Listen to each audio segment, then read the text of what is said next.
প্রথম বর্ষের ভর্তিতে পোষ্য কোটা নিয়ে কঠিন পরীক্ষার মুখে রাজশাহী বিশ্ববিদ্যালয় কর্তৃপক্ষ। শিক্ষক ও কর্মকর্তা কর্মচারীদের সন্তানদের আর বাড়তি এ সুবিধা দিতে চায় না শিক্ষার্থীরা। এমনকি শিক্ষকদেরও একটা বড় অংশই এই কোটার বিপক্ষে। কিন্তু এই অনৈতিক সুবিধা বহাল রাখতে মরিয়া একটি মহল।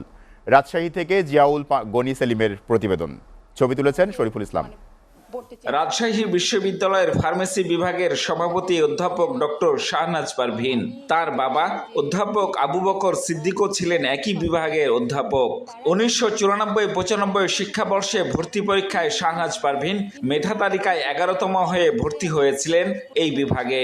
তখনও পোষ্য কোটা বহাল থাকলেও নীতির প্রশ্নে অটল থাকা শাহনাজ পারভীন সে সুবিধা নেননি। বিশ্ববিদ্যালয়ের মতো উচ্চ বিদ্যাপীঠে পোষ্য কোটা চল থাকাতে বিব্রত তিনিও। আমি যখন মেরিটে ভর্তি হলাম, হওয়ার পরে আমার রেজাল্টও ভালো হলো। আমি ফার্স্ট অনার্স মাস্টার্স দুটাতেই ফার্স্ট হলাম এবং আমি টিচার হলাম, ইউনিভার্সিটির ফার্মেসি ডিপার্টমেন্টে টিচার হলাম। টিচার হওয়ার পরে যেটা দেখলাম, অন্যরা যখন জানতে পারছে যে আমি টিচারের মেয়ে, তখন তারা আর সেটা দেখছে না যে আমি মেরিটে হয়েছি নাকি মানে কোটাতে হয়েছি। সবাই ধরে নিচ্ছে যে আমি কোটাতে হয়েছি। ক্যাম্পাসে বৈষম্য বিরোধী শিক্ষার্থীদের আন্দোলন সংগ্রামের অগ্রভাগে থাকা শিক্ষকরা পোষ্য কোটার নামে এমন অনৈতিক সুবিধা আর দেখতে চান না। খসড়া যেটা আমরা হয়তো বিশ্ববিদ্যালয় প্রশাসন কিছুদিনের মধ্যে আবার প্রকাশ করবে, সেখানে বলা হয়েছে যে পাস মার্ক কোনোভাবেই শিথিলযোগ্য নয়।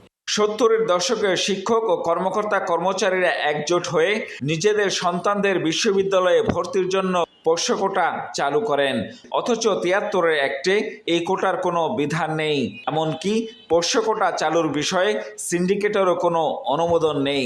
নতুন বাংলাদেশে এই প্রথা বাতিল করা না হলে ফের আন্দোলনে নামার হুঁশিয়ারি দিয়েছেন বৈষম্য বিরোধী ছাত্র আন্দোলনের সমন্বয়করা। এই জুলাই বিপ্লবের ম্যান্ডেটটাই ভুলে যাচ্ছি। জুলাই বিপ্লব আমরা কিন্তু সরকার পতনের জন্য আন্দোলন শুরু করি নাই, ছিল যৌক্তিক কোটার যৌক্তিক সংস্কার করতে হবে। তো সেই জায়গায় যদি জুলাই বিপ্লব ম্যান্ডেটটাকে সামনে এনে আমরা ওই কোটার যৌক্তিক সংস্কারের ইয়েটা ভুলে যাই, এটা আমার মনে হয় যে এটা জুলাই বিপ্লবকেই প্রশ্নবিদ্ধ করা হবে। শিক্ষক ও কর্মকর্তা কর্মচারীদের সন্তানদের জন্য এই সংরক্ষিত সুবিধার অবসান চান সাধারণ শিক্ষার্থীরাও।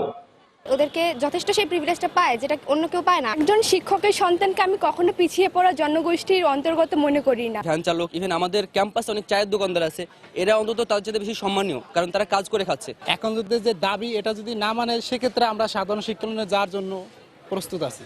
এদিকে এবছর ভর্তি পরীক্ষার আগে এমন পরিস্থিতির মুখোমুখি হয়ে একটি পর্যালোচনা কমিটি গঠন করেছে বিশ্ববিদ্যালয় কর্তৃপক্ষ। কোটা নিয়ে এই মুহূর্তে আমরা এক ধরনের জটিলতার মধ্যে আছি আর কি। আমরা মিটিংয়ের একদম শেষ পর্যায়ে চলে এসেছি। এখান থেকে যে ভিউগুলো আসছে সেগুলো সামনে রেখে আমরা যেটা প্রস্তাব করেছিলাম আর কি, সেটার ভিতরে পরিবর্তন আসতে যাচ্ছে আর কি।